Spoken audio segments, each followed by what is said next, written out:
போட்டோவை பார்த்து நீ ஷாக் ஆன. உன் போட்டோவை பார்த்துதான். ஏன் இதுக்கு முன்னாடி இவ்வளவு போட்டோல பார்த்ததே இல்லையா? நான் பார்த்திருக்கேன். ஆனா இப்ப நான் பார்த்தது இவ எங்க இருக்கப்ப எடுத்த போட்டோவை. ஹலோ, நான் என்ன இப்ப கிழவி ஆயிட்டனா? கொஞ்சம் புரியுற மாதிரி பேச வித்தியா.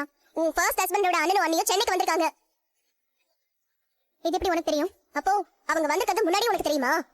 தெரியும், அம்மா சொன்னாங்க. அப்ப நீ மாட்டு போற நேரம் வந்துருச்சுன்னு நினைக்கிறேன். நானே ஒவ்வொரு நிமிஷமும் பயத்துல இருக்கேன். நீ ஏன் இப்படி சொல்லிட்டு இருக்க? இல்ல ரோஹிணி, உண்மையதான் சொல்றேன். அவங்க 2 பேரும் மெடிக்கல் ட்ரீட்மெண்ட்காக இங்க வந்திருக்காங்க. ரொம்ப வருஷமா குழந்தை இல்லையா. உனக்கு ஏதோ பாவம் பண்ணிட்டோன்னு பேசிட்டு இருந்தாங்க.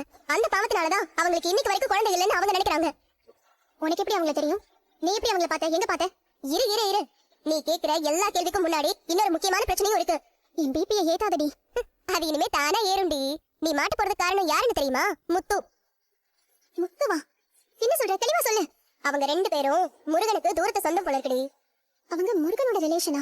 ஆமா, கிட்டத்தட்ட நம்ம 2 பேரும் சொந்தக்காரங்க மாதிரி தான். இன்னும் க்ளோஸ் ஆயிட்டோம்ல. விஷயத்தை மட்டும் சொல்லு வித்யா. சரி சரி, அவங்க முருகன் கிட்ட போன் பண்ணி ட்ரீட்மெண்ட்காக இங்க வரோம், 4 நாள் போயிட்டு வரதுக்கு ஒரு கார் வேணும்னு கேட்டிருந்தாங்க. முருகன் முத்துவோட காரை தான் அரேஞ்ச் பண்ணி கொடுத்திருக்காரு. இனிமே அவங்களுக்கு 4 நாளைக்கு வண்டி ஓட்ட போறது முத்து தான். ஐயோ, ஏன்டா இப்படி குண்டு தூக்கி போடுற? என்ன ரோகிணி, இப்ப முத்துக்கிட்டே மாட்டிக்கிற மாதிரி நோக்காயிட்ட? இங்க பாரு, எனக்கு அவங்களை யாருன்னு தெரிஞ்சது பெரிய விஷயம் இல்ல. ஆனா என்கிட்ட காட்டின மாதிரி முத்துக்கிட்ட அவங்க போட்டோ காமிச்சாங்கன்னா, இல்ல முத்து அதை பார்க்க வேண்டிய சூழ்நிலை வந்தா என்ன ஆகும்னு நினைச்சு பாரு. எனக்கு மட்டும் ஏன் இப்படி எல்லாம் நடக்குது? இப்ப